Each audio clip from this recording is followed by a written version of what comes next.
Так, починаємо знизу. Тут у нас надягаються отут такі кінцевики, а тут вже треба буде відклацнути. То починаємо звідси.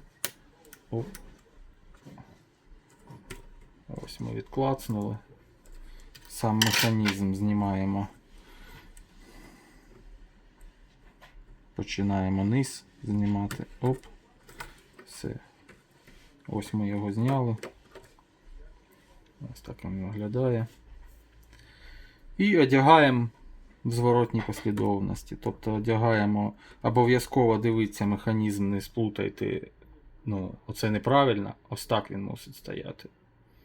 Тобто оця перемичка, вона внизу і ну, не ось так, а саме ось так, щоб був. Ось правильне його положення.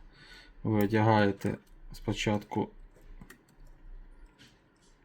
на оці гачки, а тут просто дотискаєте. І все, ось механізм вже став, ось він працює.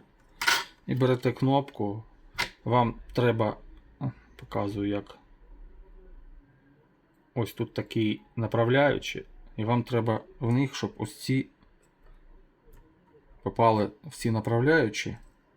Тобто ви берете отак кнопку під кутом тримаєте і надягаєте так направляючу, ось так типу натягнули. Коли ви її натягнули, трошки так притиснули, але не тисніть одразу сильно і так трохи похитали, ви так, щоб оці ріжки, які внизу, вони спіймали, ну скажімо так, ось цю частину на кнопці. Ось, ну тут перевернутий механізм.